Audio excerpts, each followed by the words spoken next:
The last thing I remember before everything went dark was the sound of my husband's voice. Not words, just his voice, rising in pitch the way it does when something is wrong and there is no time to explain it. Then the screaming of tires, then impact, then nothing. My name is Grace. I was 28 weeks pregnant when someone tried to kill me. We had been coming back from my antenatal appointment, a routine visit, the kind you start to take for granted after enough of them. Blood pressure checked, baby measured, heart rate strong and steady. David had taken the morning off work to come with me the way he always did. He held my hand in the waiting room and argued gently with me about baby names on the drive there, and everything was exactly the way a Thursday morning is supposed to feel when you are 7 months pregnant and life is good, and you have not yet learned that some people are watching that goodness and deciding it needs to end. The brakes failed on a hill 40 minutes from home. David fought the car for as long as he could. I know that because he told me later, much later, and because the police report confirmed it. He did everything right. None of it was enough. We hit the barrier at speed, and the passenger side took most of the impact. My side. I was unconscious before the car stopped moving.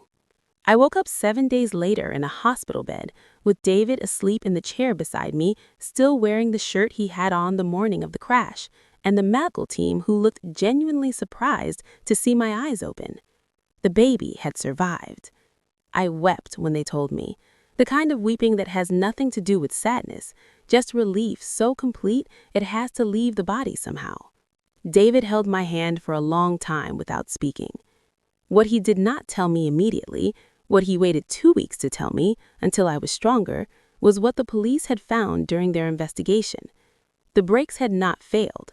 They had been cut, deliberately, precisely, by someone who knew what they were doing and had access to our car sometime in the 48 hours before the crash.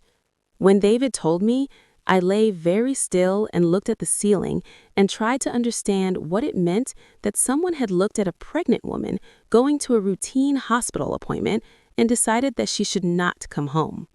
The investigation moved quickly after that, faster than I expected. CCTV from a petrol station near our home, a car that did not belong in our street, a face that the camera caught clearly enough. Her name was Sandra, David's ex-girlfriend, a relationship that ended 4 years before he and I even met, a woman I had never had a single conversation with, a woman whose existence in his past I had known about only vaguely, the way you know about someone's past without needing the details. What I did not know, what David himself had not fully known the weight of, was what that relationship had cost her. She had been pregnant 3 times by David during their years together. 3 times she had ended those pregnancies at his request.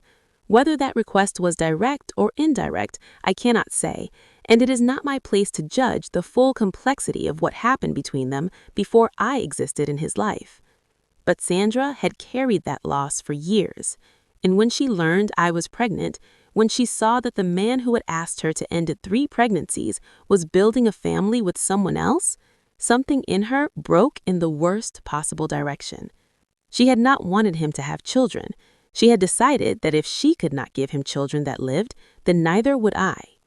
David identified her from the CCTV photograph. He sat with it for a long time before he brought it to the police.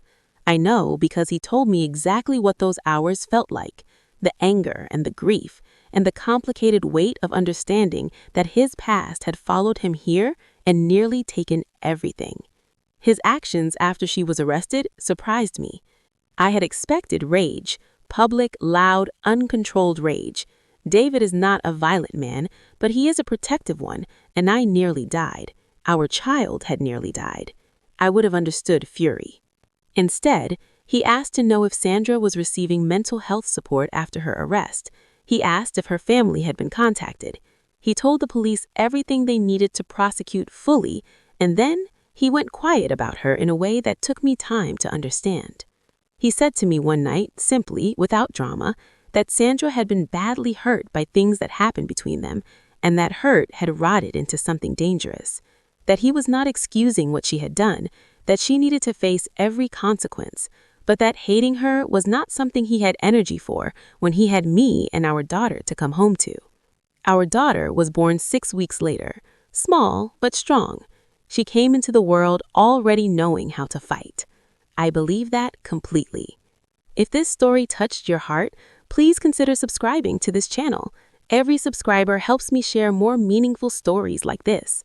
Thank you so much for being here.